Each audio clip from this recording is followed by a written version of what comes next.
Dios como Padre nos dejó modelos y patrones de comportamiento a través de su palabra.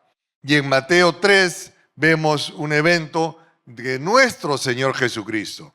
Y Jesús, después de que fue bautizado, subió enseguida del agua y en ese momento los cielos le fueron abiertos, vio el Espíritu de Dios que descendía como paloma, se posaba sobre él y se oyó una voz de los cielos que decía: este es mi Hijo amado en quien tengo complacencia, ¿no? Este es mi Hijo a quien yo lo amo mucho y es mi Hijo, lo amo y estoy contento con él, ¿no?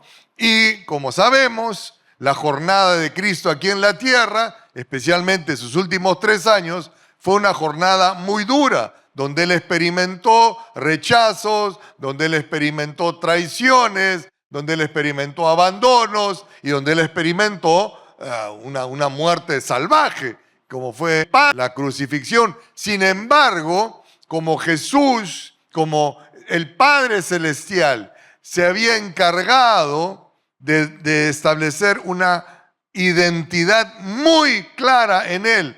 ¿Quién es Jesús? Jesús mismo decía: yo soy hijo de Dios, mi Padre y yo somos uno. La tenía clara. Y entonces esa identidad clara le permitió a Jesús cumplir con el propósito para el cual él había nacido. Y Jesús había nacido para morir en la cruz, llevando el castigo del pecado que usted y yo cometimos.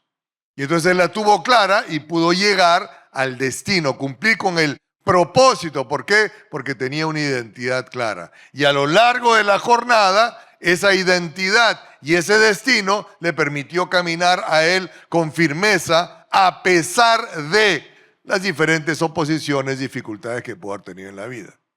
Igualmente le puede ocurrir a nuestra descendencia. Si le ayudamos a nuestra descendencia a tener una identidad clara, ayudarles a descubrir su propósito, entonces indistintamente de las dificultades que ellos puedan tener, de las oposiciones que ellos puedan tener, de las traiciones que ellos puedan tener, ellos van a seguir avanzando porque van a tener una identidad muy clara y por lo tanto conocer su destino de manera muy clara. Es decir, contestar a 2 preguntas claves: ¿quién soy y para qué estoy aquí en la tierra? ¿Quién soy y para qué estoy aquí en la tierra, ¿no? Y así como nuestro Dios públicamente afirmó la identidad de su Hijo, igualmente ese principio llamado la bendición del Padre, queremos pues que usted tenga la oportunidad igualmente de públicamente afirmar la identidad de su Hijo, ¿no? Y entonces por eso que en la última clase le hablábamos acerca de, entre otras cosas, usted trate de establecer un símbolo familiar, donde en ese símbolo familiar se hablan y se establecen cuáles son los valores más importantes, la identidad más importante que deben de tener aquellos que se apellidan Aguayo, en mi caso. Y entonces yo me encargué de buscarles una identidad y desarrollamos juntos como familia un pequeño escudo, pues simplemente para ayudar a mis hijos a ver claramente, a entender claramente cuál es su identidad, cuál es el propósito para el cual ellos están aquí en la tierra. Y ellos siguen estableciendo esa jornada, ¿no? Hoy mi hija mayor ya es madre de familia, mi hija segunda están en ese camino también, buscando ya pronto mi 4.º nieto, porque por la mayor tengo 3, y bueno, y el menor pues está buscando a la amada con la que ha de pasar el resto de sus días, así que pues ayúdenme a encontrar una. Otro símbolo que hicimos también es el de la cruz. Este mismo escudo, ya simplificado, lo pusimos en una cruz para ayudarle a nuestros hijos a establecer la identidad en Cristo que tenemos, ¿no? Como dicen las Escrituras, crucificado con Cristo, ¿no? Con Cristo estoy justamente, la siguiente por favor, con Cristo estoy juntamente crucificado. Y ya no vivo yo, mas Cristo vive en mí. Vive, y ahora vivo en la carne, lo que vivo en la carne lo vivo en la fe del Hijo de Dios. Es decir, lo que yo vivo en esta tierra, lo vivo en la fe de Dios. En una identidad muy clara en cuanto a mis creencias y a mis valores, ¿no? Y entonces, ¿y por qué? Lo vivo en la fe del Hijo de Dios, el cual me amó y se entregó a sí mismo por mí. Y entonces por eso que también hemos hecho otro símbolo que nos ayuda a recordar nosotros como aguayos, pues que estamos crucificados juntamente con Cristo, ¿no? Y entonces de esa manera podemos nosotros combatir esta batalla cultural de la cual se habla mucho en sociología y en estos ambientes culturales que hemos escuchado muchas veces pues a Agustín Laje y a otros caballeros que hablan del tema. Es una batalla por la mente y el corazón de nuestros hijos. Ahora, mis hijos ya están en sus 30, pero aquellos de ustedes que tienen hijos más pequeños y que son ya de la generación Z, ¿no? Que mañana dicen que van a salir a hacer revolución, es una batalla. Es una batalla para que ellos tengan una identidad clara y cuál es su propósito en la vida. Porque hay personas que están tratando de comerles el coco y decirles, no, la vida es así y los principios más importantes de la vida son estos y por estos hay que luchar. ¿Esté usted de acuerdo o no? La realidad es que hay una batalla por la mente y el corazón de nuestros hijos. Y eso también había en otras dimensiones, por supuesto, en cada generación. Yo recuerdo que cuando yo estaba para postular a la universidad, yo estoy hablando del año de 1970. Hoy no he terminado, ya están diciendo vaso. Terminé el colegio en el 76, así que postulé a la universidad en el 77 y postulé a 2 universidades. Como en algún momento les comenté, uno era la UNI y la otra era la Católica. La UNI había estado cerrada todo un año, porque la UNI era MRTA, pero hasta la pared del frente, y cerraron incluso la ciudad universitaria, ¿no? Y había habido un cierre por un año, y así que se complicaba aún más el postular, porque ahora habían 2 generaciones que estaban postulando para ingresar. Y después estaba la Católica, y la Católica ya empezaba en ingeniería, porque yo soy ingeniería. Entonces, y la Católica también estaba ya en toda esa onda. Yo tenía primos mayores que habían crecido conmigo en el vecindario, con la familia, todo. Y de pronto entraron a la Católica y terminó el primer ciclo, ya eran unos rojimios, pero bravos, y cada uno crea lo que quiera y vayas a donde quiera. El asunto es que lo que tú crees o al partido que tú te alines o la tendencia política que tú puedas tener no puede ser contraria a los principios de la palabra. Ese tiene que ser tu filtro, ¿no? Y eso no significa que tienes que ser de tal o cual partido, pero el asunto es que les lavaron el cerebro a mis primos y todos terminaban ahí, eran Abimael Corazón, ¿no? Cuando todavía no era tan radical la cosa, ¿no? Porque hay una batalla espiritual. Y más adelante vamos a hablar del tema de género, porque también hay una batalla espiritual contra nuestros hijos, según las lecciones más adelante, ¿no?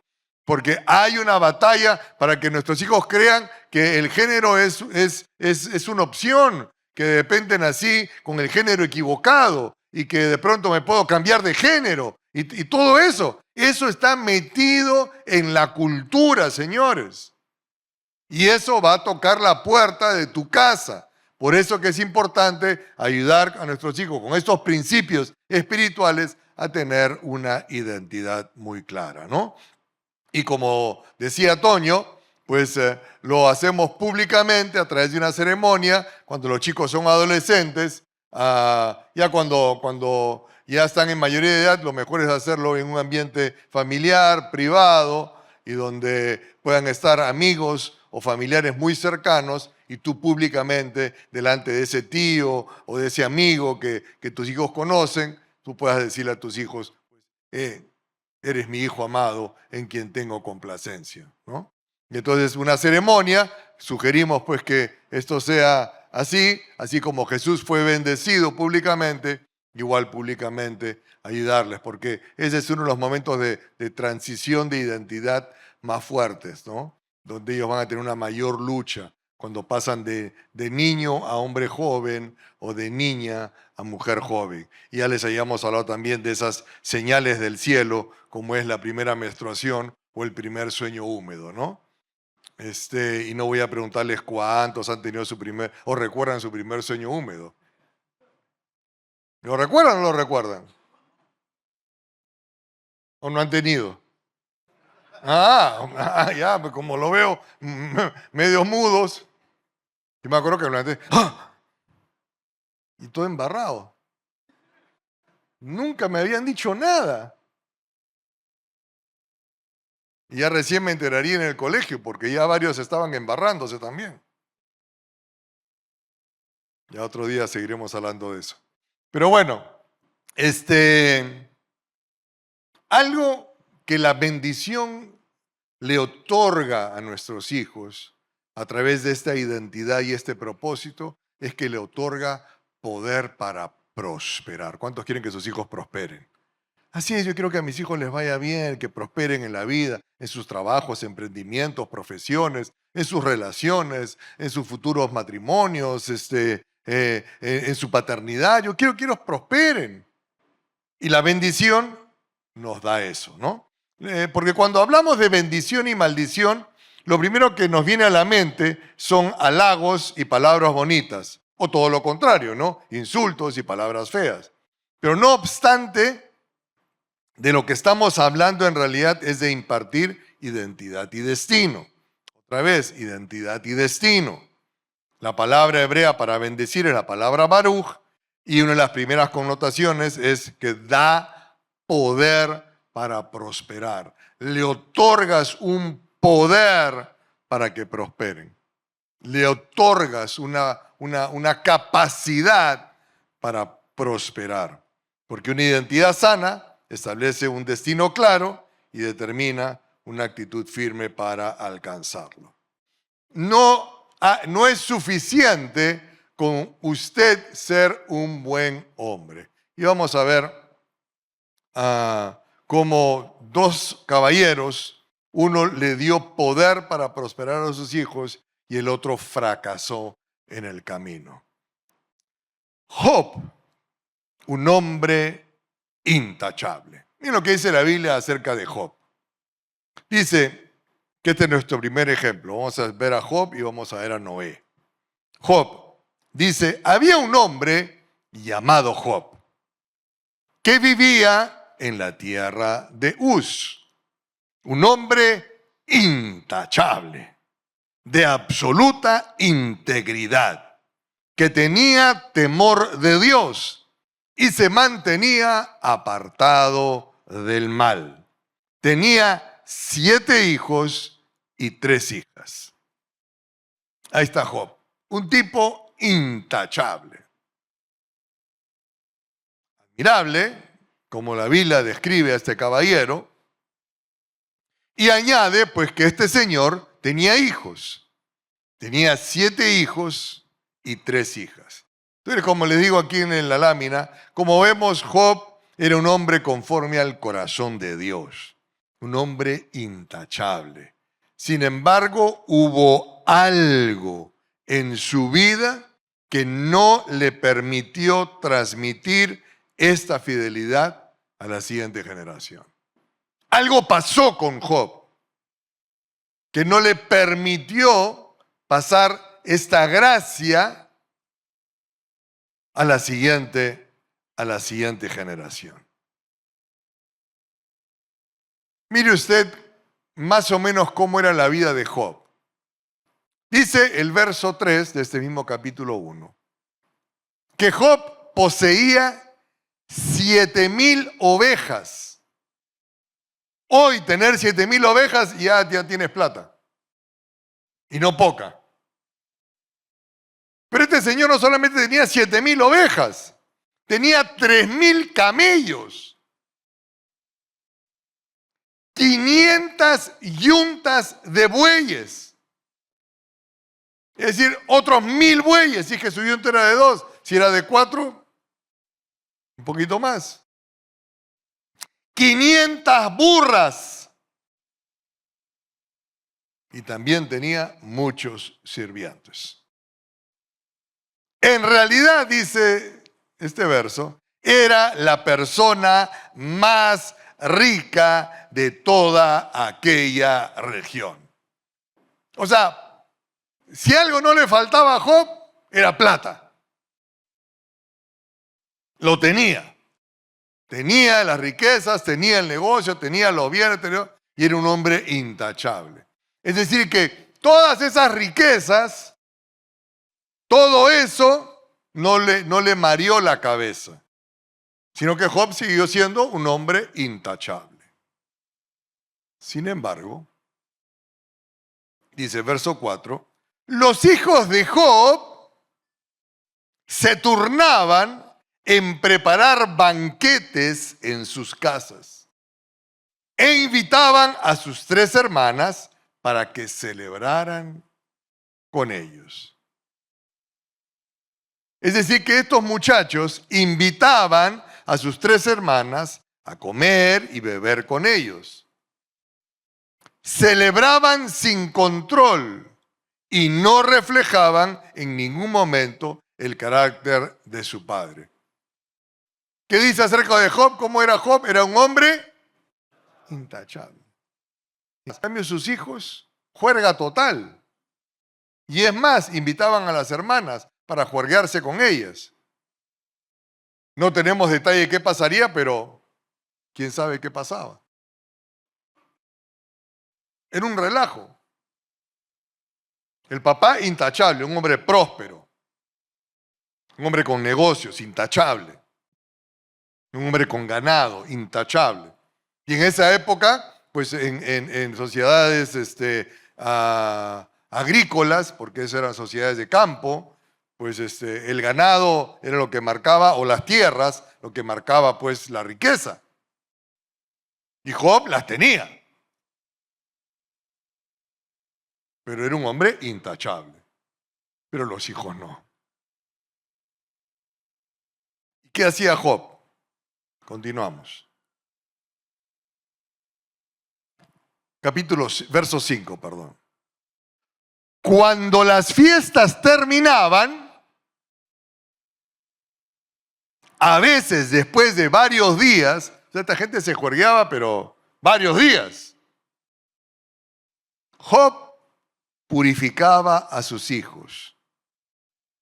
Se levantaba temprano por la mañana y ofrecía una ofrenda quemada por cada uno de ellos. Porque pensaba, quizás mis hijos hayan pecado y maldecido a Dios en el corazón. Y esta era una práctica habitual a Job.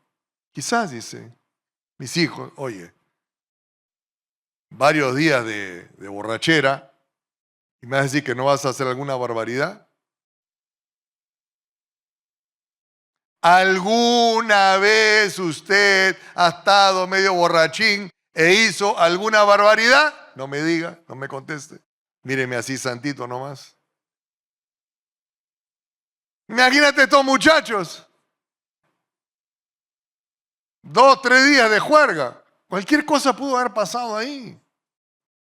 Cualquier barbaridad pudo haber ocurrido.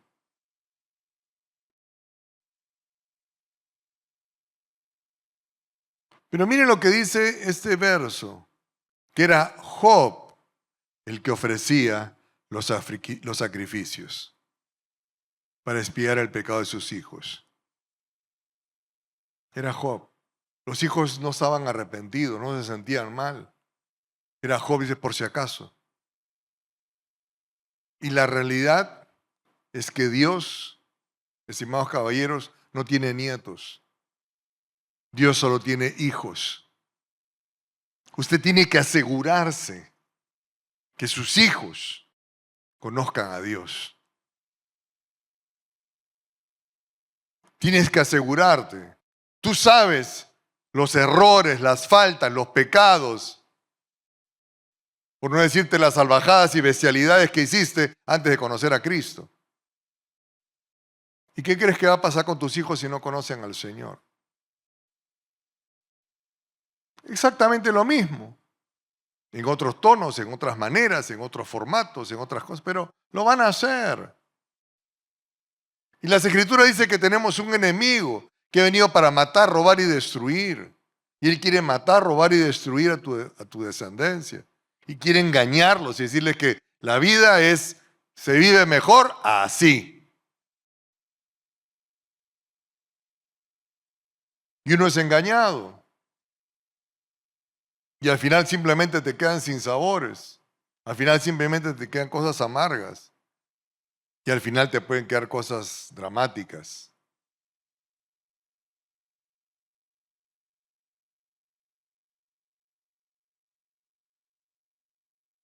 Y en ningún momento del relato de la vida de Job dice que Job habló con sus hijos.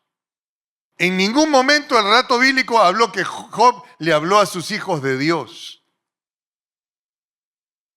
O que los corrigió. O que procuró que ellos sean como él, intachables delante de Dios. No dice.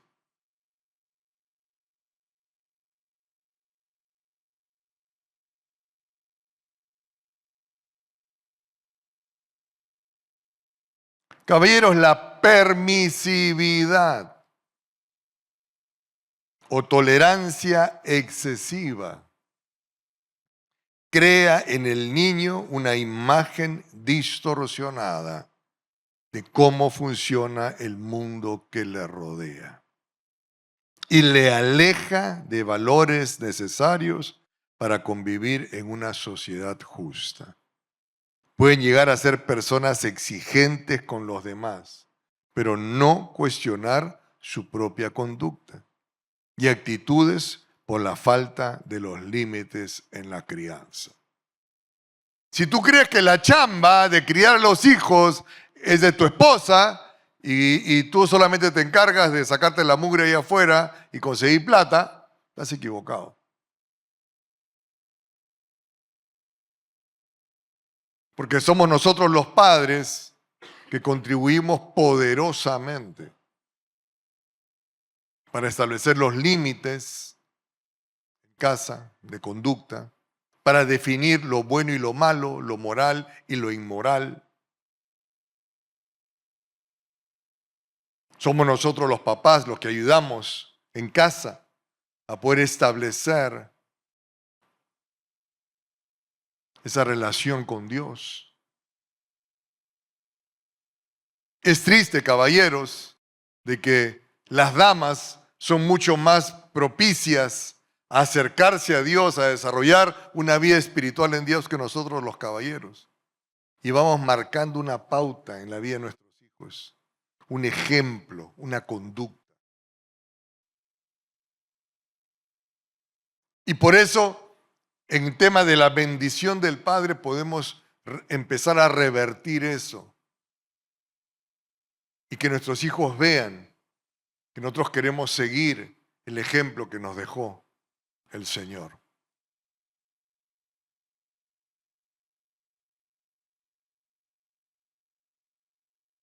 Job no lo hizo, caballeros. Y si usted sigue leyendo este capítulo 1 de Job, todos los hijos de Job mueren. Todos. No le quedó ni uno.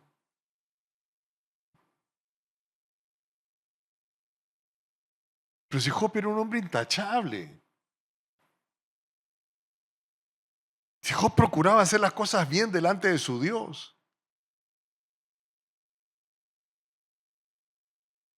Pero no le dio la capacidad a sus hijos de una identidad clara y de un destino claro. ¿Quién eres y para qué estás aquí en la tierra? Propósito. Tus hijos no están aquí únicamente para hacer plata. Tus hijos tienen una identidad en Dios y tienen un propósito en Dios también. La vida no se trata únicamente de hacer plata. Ya les he contado por qué yo estudié ingeniería, ¿no? Yo quería ser profesor de educación física. Ay, hijito, esas son tonteras. Y a estas alturas sería, ya les conté también, seguramente el entrenador del mejor equipo del Perú, ¿no?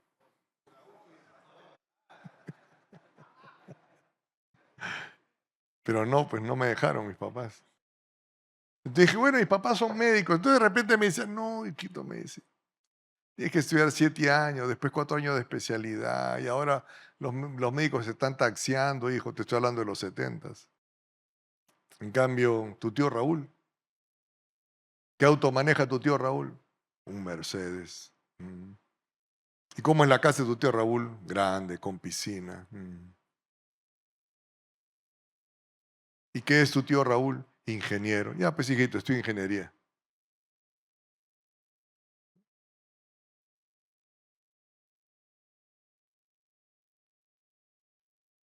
A Dios gracias en el camino de mis estudios hacia la ingeniería, que por cierto la terminé, conocí al Señor.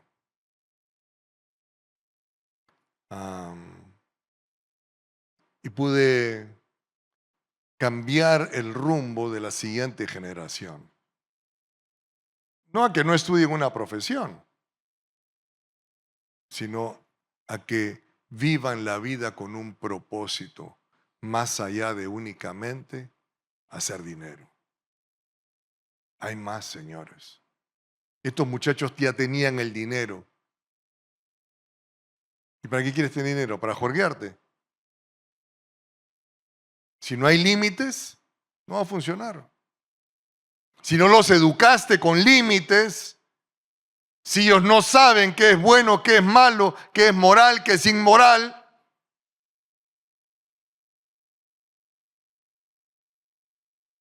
a lo que define de manera muy natural bueno y malo, de manera muy sencilla, son los 10 mandamientos. ¿Cuántos han escuchado acerca de los 10 mandamientos? ¿Mm? Así es. ¿Cuántos creen que los 10 mandamientos es algo importante que el ser humano debe conocer para saber qué es bueno y qué es malo? ¿Cuántos lo consideran? Muy bien, entonces, ¿cuántos de ustedes me pueden recitar los 10 mandamientos? Claro. Es así, donde vayas y preguntes. Y si tú no lo sabes, ¿lo sabrán tus hijos? Bueno, para eso los traigo a la iglesia. Se enseña en casa. Pero somos nosotros.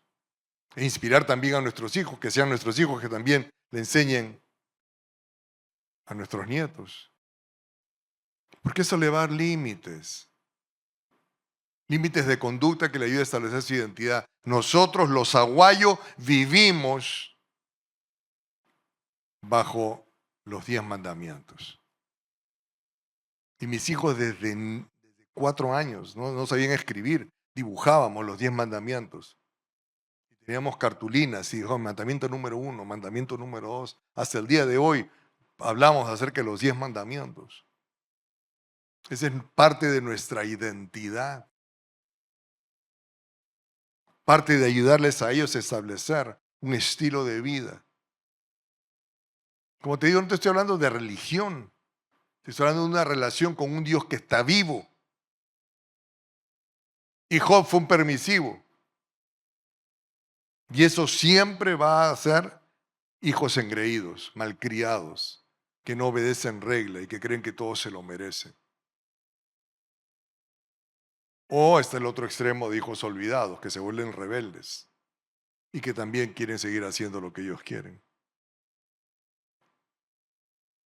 Hay otro caballero que está descrito en el libro de Génesis, el capítulo 6. Y dice, este es el relato de Noé y su familia. Noé era un hombre justo, la única persona intachable que vivía en la tierra en ese tiempo. Y anduvo en íntima comunión con Dios. Noé fue padre de 3 hijos, Sem, Cam y Jafet. Y entonces, la siguiente,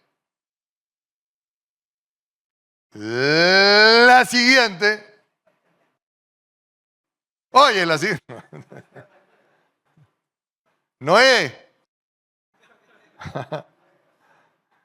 se colgó en la compu. Bueno, entonces Job era un hombre intachable. Y de pronto Noé también dice que era una persona intachable. El único. ¿Eh? Si usted lee todo el contexto, que no hay tanta oportunidad, le voy a leer un par de versos, pero el contexto era que en los tiempos de Noé, la gente vivía súper relajada. Se casaban, se fiestaban, se jaraneaban. La vida era para el relajo. Hoy en día existen 2 posibilidades por lo general que los seres humanos escogen como meta de vida. Algunos de ellos es el obtener riquezas. Y hay otros que no, es el vacilón, el pasarla bien, el relajarse y jaranearse. Bueno, en el caso de Job, ellos tenían la guita, tenían la plata y se dedicaron a la juerga.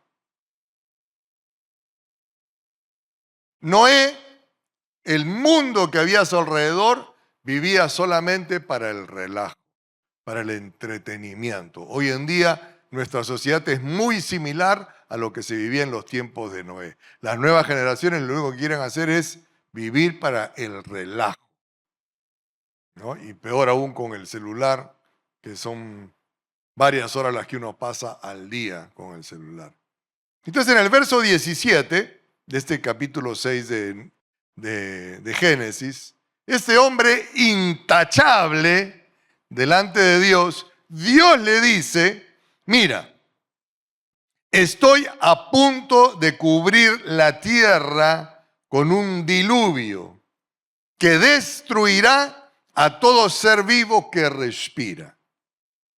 Todo lo que hay en la tierra morirá. Pero confirmaré mi pacto contigo.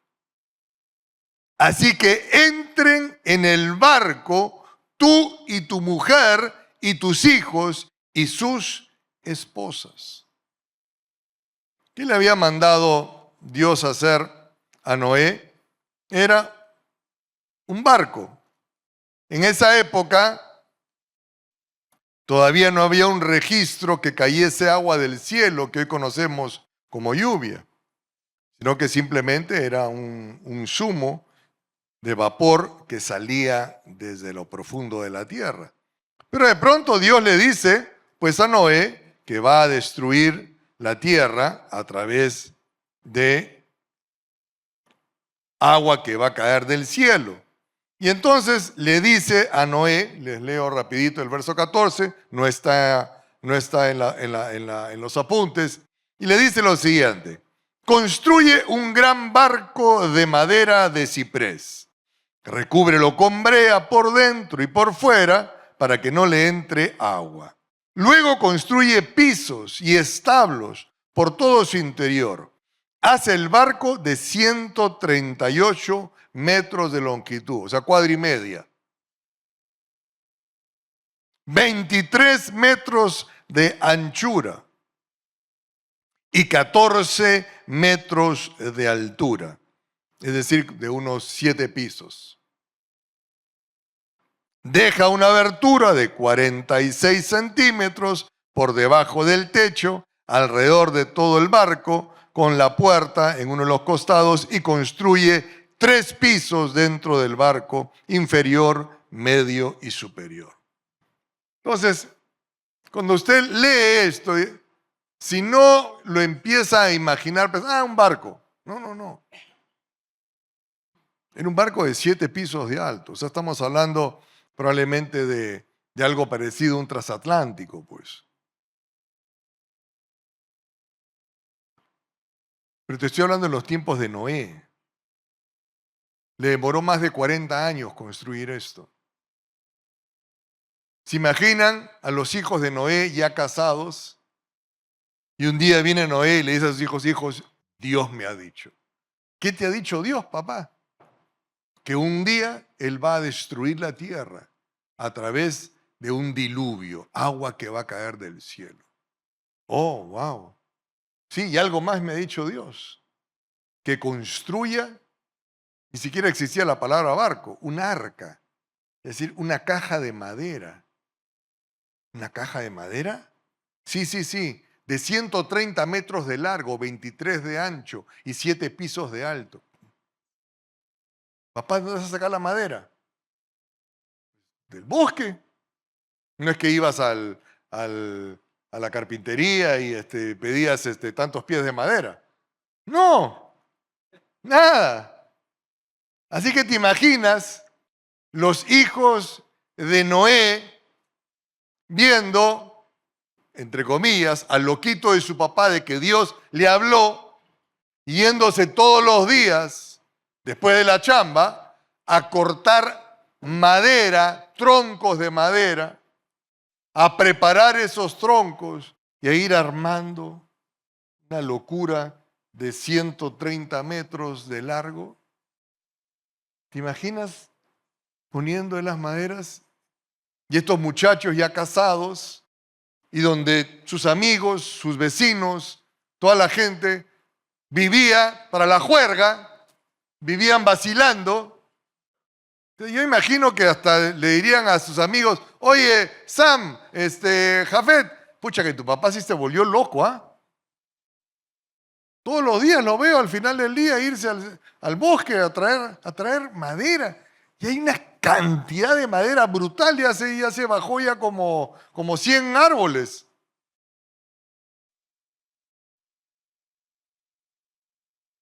Por 40 años.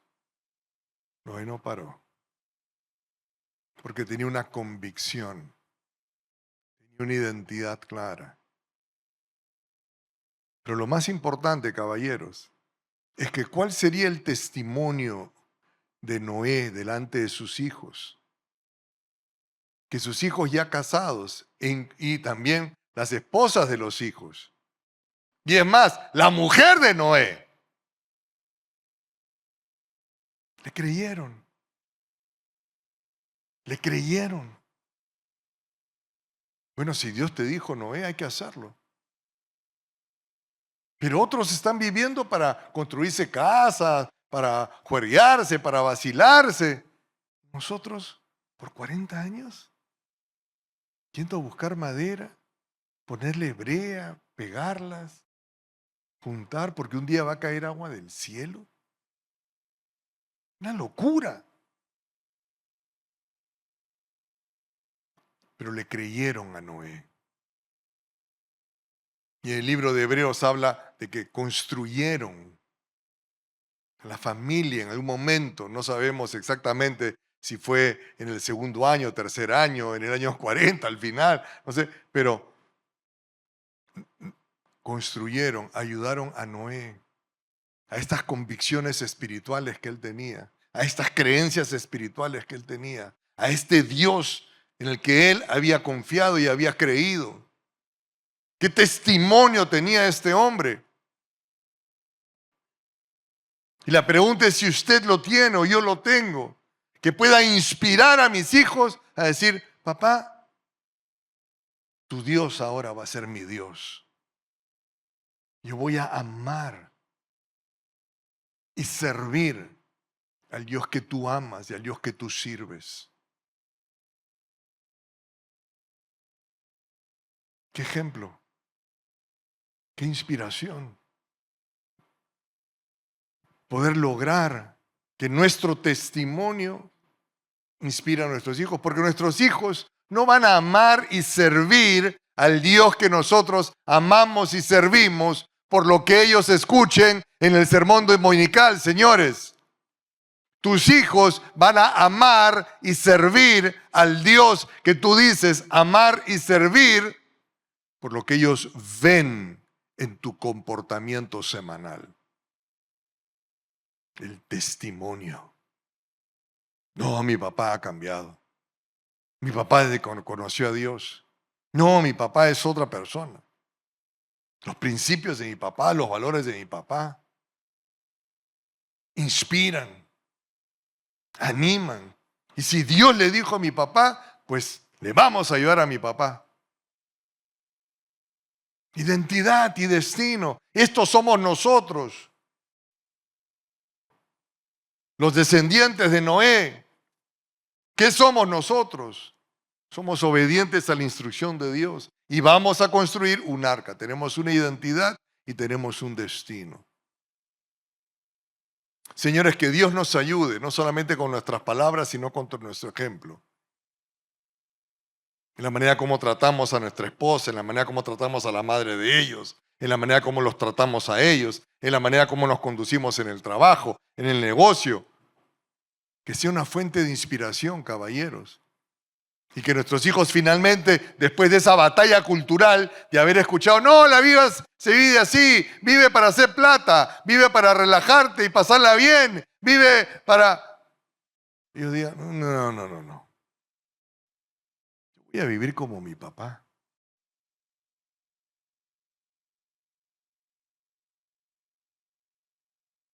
Yo voy a vivir bajo los principios y las creencias de él.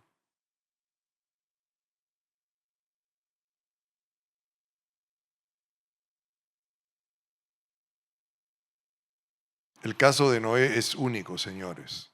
Como padre inspirador, ya que debió persuadir a sus hijos y a las esposas de ellos de que construyeran un gran objeto de madera que iba a flotar sobre las aguas. Pues esta agua iba a caer del cielo. Una locura. En esa época, caballeros, eso era un disparate. Pero los hijos de Noé, mayores y ya casados, decidieron creerle y darlo todo por aquello que proponía su papá, decidiendo servir a ese Dios que servía a su padre y amar a ese Dios que amaba a su padre. Que Dios nos ayude, caballeros. Hay una batalla espiritual, hay una batalla cultural, pero con las herramientas de la palabra de Dios, usted puede revertir la maldición que tu familia puede haber estado viviendo generación tras generación. Nosotros hicimos un corte. Yo le dije, hijos, los aguayos antes de Cristo eran así, así y guasá. Los aguayos después de Cristo somos así, así y asá.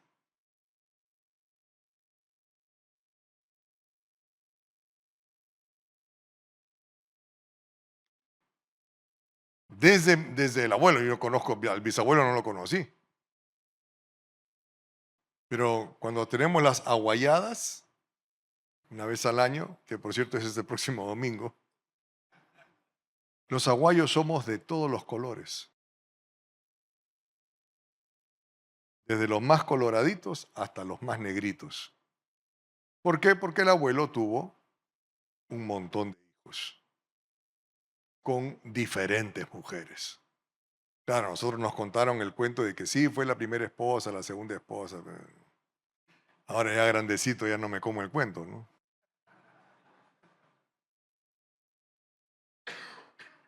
Y sabes, los hijos de mi abuelo, incluyendo mi papá, todos los hombres, tuvieron hijos fuera del matrimonio o antes del matrimonio. Todos.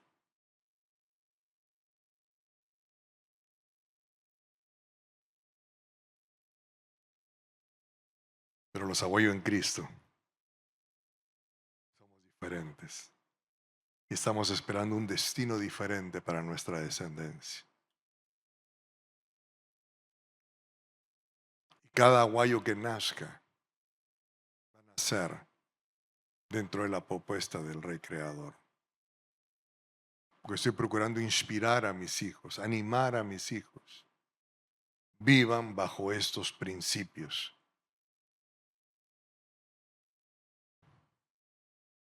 Así que a lo largo de la vida de nuestros hijos, ellos van a encontrar muchos, caballeros, muchos arquetipos. Un ejemplo lo tenemos en la escuela. Ahí veremos que cada profesor, si usted tiene hijos en el colegio o en la universidad, cada profesor les va a decir qué hacer. Los amigos más cercanos también les dirán qué hacer ante diversas situaciones. Y en muchas otras circunstancias recibirán instrucciones. ¿Qué hacer?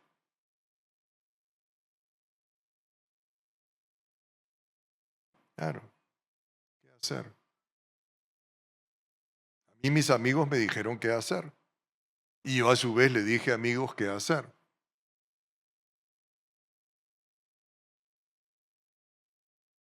Que yo debería perder la virginidad a la más temprana edad. ¿Y dónde la iba a perder? En un burdel. Los amigos se van a decir qué hacer. Y los fines de semana no había tanta droga, pero sí había harto para chupar. Se lo digo en ese tono porque yo sé que ustedes han vivido cosas muy parecidas.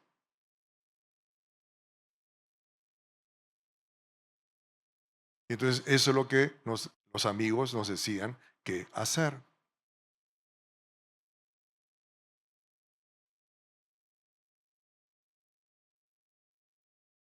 Pero los únicos que les dirán quiénes son, es decir, los únicos que contestarán la pregunta que definirá su identidad, son los padres. Y usted tiene esa posibilidad, señores. De eso se trata este curso. De eso se trata esta jornada. De conocer a Cristo, el Alfa y la Omega. Y de poder establecer una propuesta de identidad y destino para nuestra descendencia. ¿Quiénes son los aguayo? 1 Pedro 2, 8 al 9. Se lo he compartido a mis hijos. Dice, además, hablando de Jesús, Él es la piedra que hace tropezar a muchos, la roca que los hace caer. Tropiezan porque no obedecen la palabra de Dios y por eso se enfrentan con el destino que les fue preparado. Pero, le digo a mis hijos, ustedes no son así, porque son un pueblo elegido, son sacerdotes del Rey, una nación santa, posesión exclusiva de Dios. Por eso pueden mostrar a otros la bondad de Dios, pues Él los ha llamado a salir de la oscuridad y entrar a la luz maravillosa. Son miembros de la familia de Dios. Son sacerdotes al servicio del Rey. Son su pueblo. Ay, señores, a sus hijos.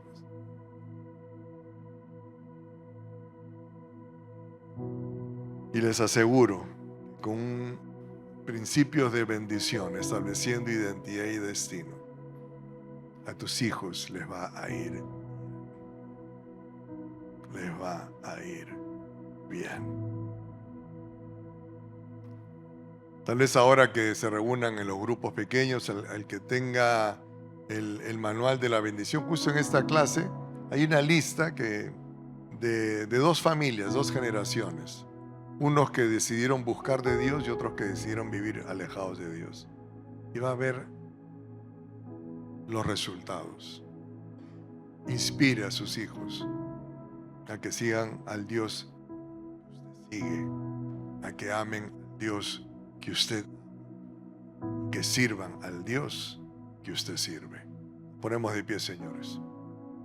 Permítame hacer una oración. Padre amado, venimos delante de ti en esta hora. Darte las gracias porque prometiste que los dichos que tú habías puesto en nuestros labios no iban a faltar de nuestra boca, ni de la boca de nuestros hijos, ni de los hijos de nuestros hijos. Tú eres el Dios interesado en que a nuestros hijos y a los hijos de nuestros hijos le vaya extraordinariamente bien en esta vida, Señor. Y Padre amado, te rogamos, como hombres imperfectos, como esposos imperfectos, como padres imperfectos, te rogamos tu ayuda, Señor, para inspirar a nuestros hijos, que ellos vivan para amar al Dios que nosotros amamos, para servir al Dios que nosotros servimos. Que nuestros hijos decidan abrazar la identidad que tú nos dices, que tú nos declaras. No la identidad que esta batalla cultural quiere imponernos, sino la identidad que nace de tu corazón, Señor. Padre, yo te pido por cada uno de estos caballeros, Señor, para que tú les ayudes y les inspires en cómo hacerlo, de qué manera, cómo inspirarlos, cómo inspirar a nuestros hijos, a que cada día se acerquen más a ti y decidan vivir para ti. Que no nos ocurra lo que le ocurrió a Job, que nos ocurra que le ocurrió a Noé, Señor. En Cristo Jesús te lo pedimos. Amén.